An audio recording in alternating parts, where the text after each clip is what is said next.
साथ संगत जी प्रेम से कहिए धन निरंकार जी। स्वागत है आप सभी का आपके ही चैनल पर। आज मैं आप सभी के लिए एक बहुत खूबसूरत साखी लेकर आई हूँ और साखी का शीर्षक है कि क्या मायका सच में माँ से ही होता है।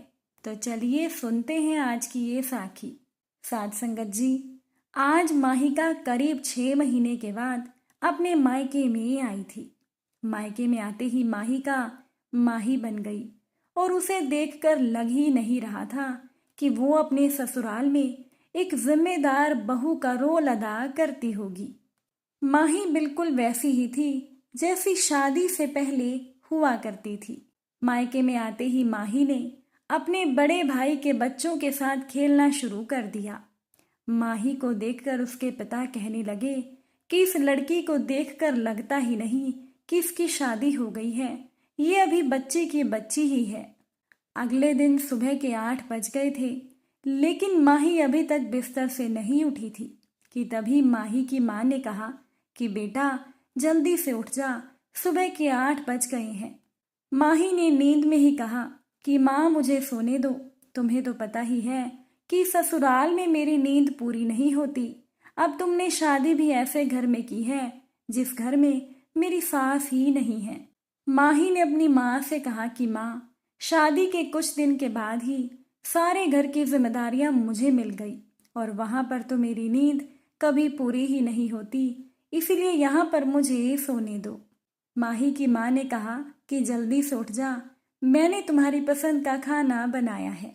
माही नींद से जाग चुकी थी और माँ के जाने के बाद माही सोचने लगी कि सच में शादी के बाद मायके जैसी नींद और मायके वाला खाना सबकी किस्मत में कहाँ होता है। माहिका अपनी ननद ममता के बारे में सोचने लगी।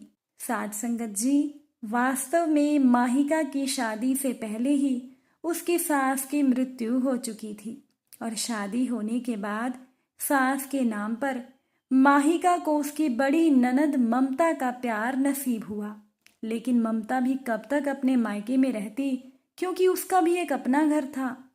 शादी के सारे काम निपटाकर ममता अपने ससुराल में चली गई, लेकिन वो माहिका को हर चीज समझा कर गई जैसे एक सास अपनी बहू को समझाती है।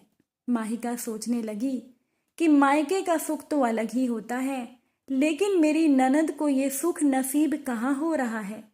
वो बेचारी तो आज भी अपने भाई के घर में आकर काम पर लग जाती है, उससे तो कोई सोने और खाने के बारे में पूछता भी नहीं। माहिका ने सोचा कि इस बार गर्मी की छुट्टियों में जब उसकी ननद आएगी तो वो अपनी ननद को बिल्कुल ही मायके वाला सुख देगी। तभी माही की माँ ने आवाज दी कि माहिका अब तो उठ जाओ, मैं तुम्हें कब से कह रही हूँ। माहिका जल्दी से तैयार होकर अपने पूरे परिवार के साथ नाश्ते के टेबल पर बैठ गई और अपने ससुराल के किस्से अपने मायके वालों को सुनाने लगी। कुछ दिन मायके में बिताने के बाद माही अपने ससुराल चली गई। माहिका अपने ससुराल में पहुंचते ही बिल्कुल ही एक गंभीर और समझदार बहू का रोल अदा करने लगी।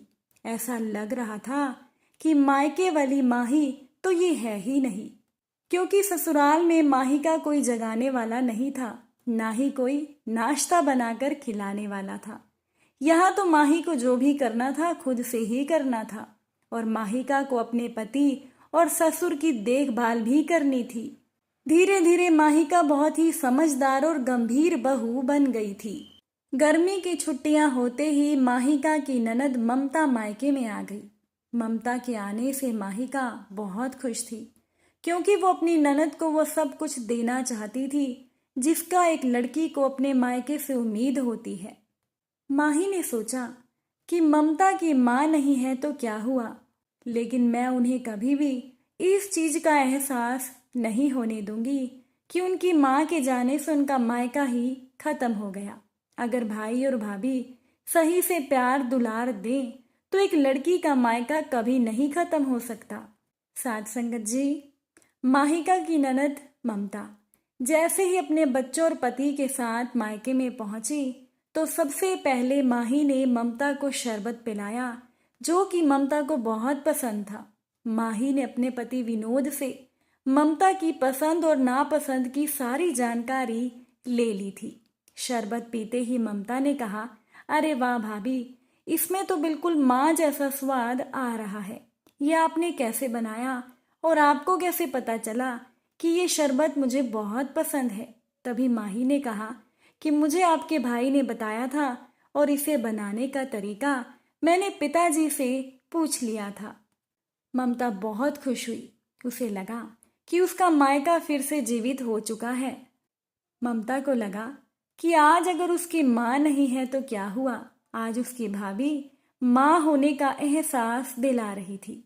रात के खाने में भी माही ने अपनी ननद की पसंद का ही खाना बनाया।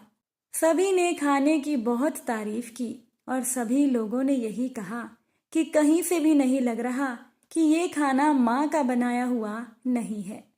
माही के ससुर ने कहा कि ऐसा लग रहा है कि माही के हाथों में बिल्कुल शकुंतला के हाथों जैसा स्वाद आ गया है। साथ संगत जी, शकुंतला माही की सास का नाम था। रात को जब सोने का समय हुआ तो अपनी ननद ममता के पास माही एक छोटी सी कटोरी में तेल लेकर बैठ गई और ममता के पैरों में मालिश करने लगी। ममता ने कहा, अरे भाभी, ये क्या कर रही हो? मुझे कौन सी थकान हुई है? माही ने कहा, नहीं दीदी, ये तो मेरा हक है। क्या अगर माँ जी जिंदा होती और वो आपको मालिश करती तो क्या आप उन्हें मना करती? ममता ने कहा, ठीक है, आप कर लीजिए। ममता को सच में ऐसा लग रहा था कि जैसे वो किसी सपनों की दुनिया में जी रही हो, क्योंकि ऐसा बहुत कम ही होता है कि एक माँ के जाने के बाद एक बेटी को अपना मायका अपना सा लगे। ममता की माँ के जाने के बाद पहली बार उसे लगा कि उसका मायका फिर से लौट आया है। बहुत समय के बाद उसे अपने मायके में कुछ फुर्सत के पल मिले थे। जब वो पहले आती थी तो अपने मायके में अपने ससुराल से ज्यादा काम किया करती थी, क्योंकि पूरा घर ममता के भाई और पिताजी से अस्त व्यस्त हो जाता था और सारे काम करने के बाद ममता अपने ससुराल जाती थी। लेकिन इस बार जब वो अपने मायके में आई तो ममता को कुछ भी करने की जरूरत ही नहीं पड़ी, क्योंकि उसकी छोटी भाभी माहिका ने सारी तरह से अच्छे से घर संभाल लिया था। देखते ही देखते गर्मी की छुट्टियां खत्म हो गई और ममता के जाने का समय हो गया। माहिका को ये बात पता थी कि ममता को सिल्क की साड़ी बहुत पसंद है। वो बाजार जाकर एक सिल्क की साड़ी खरीद कर लाई और वो साड़ी माही ने ममता को उपहार में दी। और ममता के बच्चों के लिए भी माही बाजार से अच्छे अच्छे कपड़े खरीद कर लाई। जाते जाते ममता ने माही को गले से लगाया और खूब रोई, जैसे वो अपनी माँ के गले लग कर रोती थी।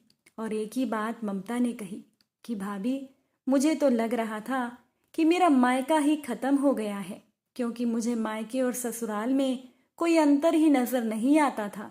लेकिन आपने मेरे मायके को एक नया जन्म दिया है।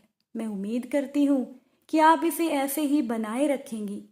साथ संगत जी, सच ही कहा गया है कि एक बेटी का मायका उसके माँ के घर को कहा जाता है।